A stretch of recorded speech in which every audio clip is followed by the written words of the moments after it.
back to Saffron Honey Chai. But today is not a normal episode. Now, I've always seen everyone doing their like Reddit reads, and I said, wow, maybe I want to do that too. Because some of these stories are a little too crazy for my liking. I'm just like, how can we let that just sit? But when I go to the actual Reddit, a lot of them are really feeling sort of, how you say, I put a prompt into AI to search for a viral popular Reddit story and I received it. So, this first story of like what may be a series if I feel like y'all like it is about school because, obviously I can't get enough of that. And I'm going to share with you and share my thoughts and we're going to discuss this together. Now, I did not find this one on Reddit. I actually found it on Threads accidentally. I didn't know Threads actually made like real content. I thought that was just, I mean, I don't know what I thought it was. I didn't think anyone was actually posting on there. But thank you. Thank you to Inner Ramblings 2025. This is for you. Am I the a-hole for tricking my dad into paying for my college tuition, resulting in him getting in debt? My, female 25, parents got divorced when I was 8 due to my dad cheating on my mom. He went on to marry the affair partner who did not want me in the house. Hence, he gave my mom full custody and barely visited. I've heard my mom begging him to take me out to do something with me, but him saying how affair partner wouldn't like it. He already lost one family and couldn't afford to lose his new one. Affair partner, her kids, and later on their kids. My mom raised me herself and worked hard. She had everything she owned put in a trust for me that I can access when I was 18. She died when I was 15. My dad ended up stepping in, probably from social pressure, and I moved in with them. I expected Cinderella treatment, but maybe the years changed him. But Dad was solid about me. I still just couldn't forgive him. I learned how my dad was paying for affair partners' kids to attend college. Male 20, female 18 then. I knew I had this trust and a college fund from mom since mom told me when I was around 13. But I think dad didn't know. Maternal grandpa was handling it since mom had lived simply, and dad didn't think there were many assets. When it was time for me to go to college, I asked dad if he would pay for my tuition the way he paid for affair partners' kids. Affair partner interjected how it's a huge amount and they need everything they had to help their own kids later on, male 8 and male 6. I snidely commented, I guess affair partners' kids are more important to me. You did send them away. You did send me away for them. I think that broke dad because he said he would pay my tuition and ended up taking a loan for it. His existing savings had already been used for affair partners' kids' tuition. I lived a normal college life and hence didn't rouse any suspicions. I got a good job after graduation, and when I moved to the city for a job, I bought a home. With the trust money, I now have a good job, savings, own a home, and have no debt. I didn't flash it anywhere. When I went home for Easter, affair partners' kids were complaining about the rent hikes and how difficult it is to afford life on their salaries. When I didn't join in, Dad asked if I was managing okay. I said yes. He asked how much my rent was. Not wanting to lie, I said I owned the house and didn't have to rent. He was shocked and asked how I could afford a house so young. That's when I disclosed about my mom leaving me a substantial amount when she died.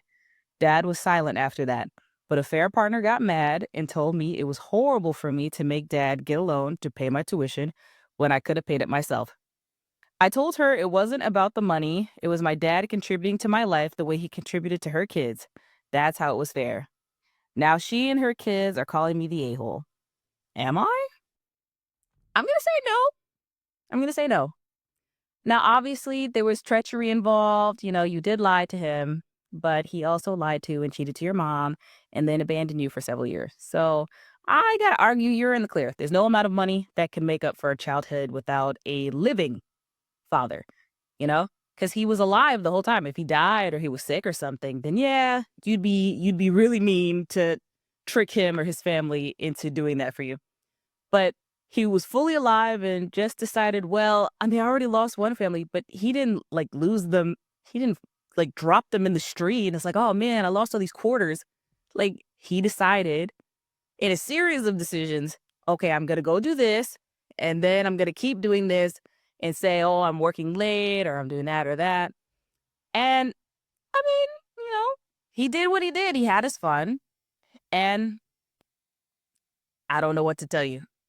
He enjoyed his life. He provided for those first two kids. But I do think regardless of whether you're right or not, that dad should have made sure you were in therapy. If you couldn't forgive him at all, even when he finally took you in and, managed you after your mom died, then that tells me a few things. One, he definitely didn't make sure you were in any bereavement therapy. You were probably dying of depression after your mama died. And then you never had any kind of family therapy with your dad. Now, typically in these stories, I mean, it's pretty cut and dry. Dad wanted a new piece. He got it. And now he's like, well, I got to keep her satisfied. But it seemed that at least when push come to shove, he did do right by you. And then you made sure he did further right by you, but making sure your college was paid for.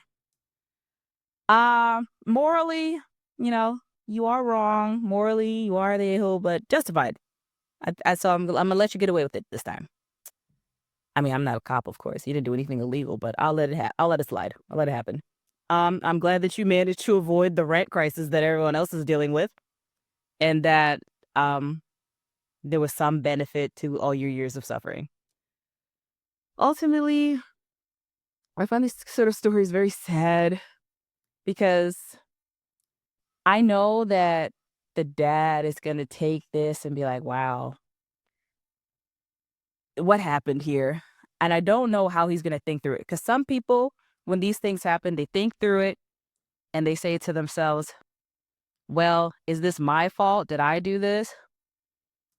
But since he also sold you out so early on, like when you were 8, when the affair partner was like, I don't want this kid here." I feel like it's very obvious what's gonna happen. You're never talking to that man again. He's never gonna speak to you again. I'm so sorry. Uh, I mean, if you wanted the relationship with your dad, bad news. But I mean, if you didn't and you hate him, perfect choice. Perfect choice if you hate him and you just want to screw him over one last time. It all depends on you and the kind of person you are. I did see some interesting notes in the comments though, because someone asked a very important question, I think. Why didn't the first two kids' bio dad pay for them? Because unless all the kids are his and the affair was much longer than we were led to assume, then there should be someone else who stepped in about this. I don't know. But if we assume he's dead, then even then, there should have been some life insurance, something.